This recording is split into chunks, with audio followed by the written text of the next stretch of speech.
Tahukah kamu ternyata ada mantan prajurit TNI Polri yang ikut bergabung dengan KKB Papua? Ya, benar. Ada beberapa orang yang pernah mengabdi untuk NKRI, tapi kemudian membelot dan mengangkat senjata melawan negara. Siapa saja mereka? Mengapa mereka membelot? Apa yang mereka inginkan? Simak penjelasannya dalam video ini.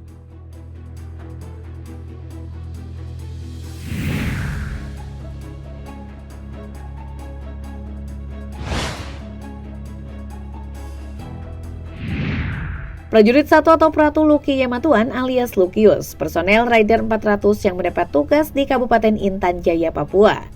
Ditugaskan pada Agustus 2020 hingga Maret 2021, Lukius malah membelot.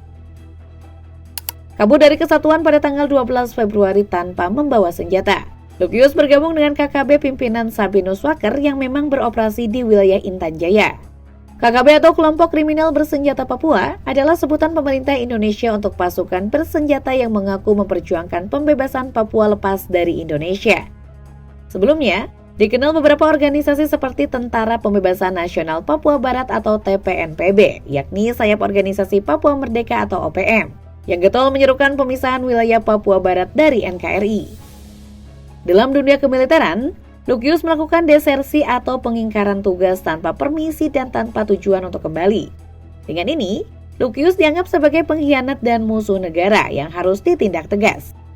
Memburu Lukius pun diperintahkan, bahkan Brigjen Suswatyo Asops Kobag Wilham III berharap Lukius dan gerombolan bersenjata bisa dilumpuhkan oleh TNI yang bertugas di Intan Jaya.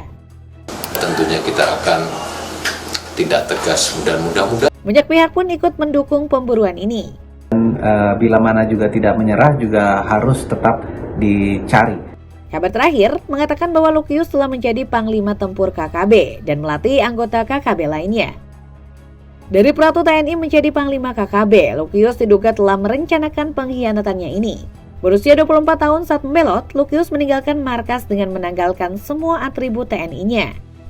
Pertama kali menjadi prajurit TNI tahun 2015, Lukius adalah pria kelahiran Wamena, Papua yang mengaku tidak tahan melihat warga Papua ditembaki TNI.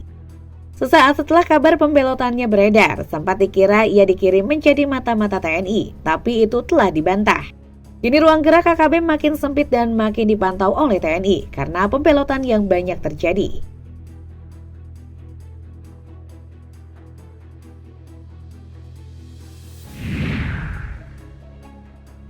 Tidak hanya Lukius, pada bulan Desember 2021, prajurit 2 atau Prada TNI bernama Yotam Bang Yangge juga dilaporkan kabur dari kesatuan Yonif 756 WMR.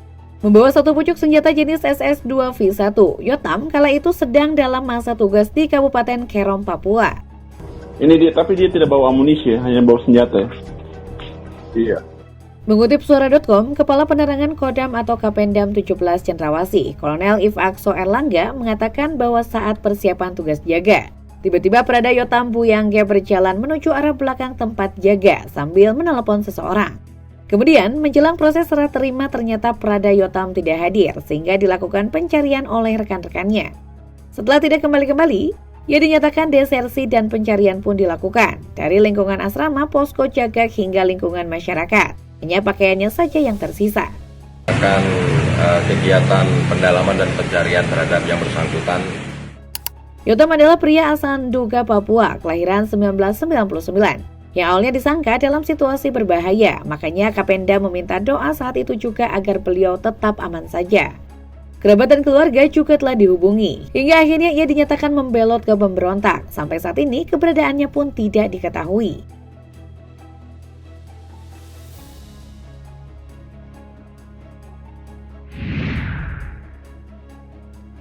Beberapa bulan sebelumnya di tahun yang sama, seorang prajurit TNI yang membelot ke pasukan pemberontak tertangkap. Ananias Jalak atau Senapsol telah dipecat pada tahun 2018 karena telah melakukan transaksi jual beli senjata dengan para gerilyawan. Padahal kala itu, ia masih menjadi prajurit yang tengah dalam tugas di Yonif 754 ENK Mimika dengan pangkat terakhir Prada. Setelah ditangkap karena transaksi jual beli itu, ia kabur ke hutan dan tidak kembali lagi. Putusan hukuman dibaca tanpa kehadirannya pada tahun 2019. Tidak lama berselang, ia pun bergabung dengan KKB dan berulang kali melakukan tindak pidana, seperti pembakaran ATM dan pembunuhan staf KPU di Yakuhimo. Pemerintah pun memasukkannya dalam daftar DPO. Tanggal 2 September 2021, ia berhasil ditangkap saat polisi melakukan penyisiran di lokasi menjelang PON 20 Papua. Terlejak di distrik DKI, tim sisir lokasi menggerebek dan Senov melakukan perlawanan. Kontak tembak pun terjadi dan bersangkutan berhasil dilumpuhkan. Dari TKP, ia diberangkatkan ke RS Bayangkara Jayapura untuk mendapatkan perawatan medis di ICU. Minggu 26 September 2021 nyawanya tidak terselamatkan. Sol adalah pria kelahiran Yahukimo 1996 yang besar di distrik DKI. Setelah selesai bersekolah di SMA DKI tahun 2017, ia lantas menjadi prajurit TNI AU meski berakhir tragis.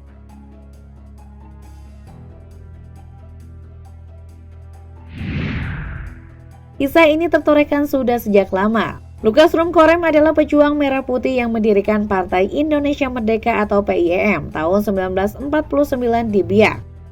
Bersama rekannya Korinus K. Pejuang Trikora ini mendapatkan gelar kehormatan dari NKRI berkat jasanya mengusir Jepang.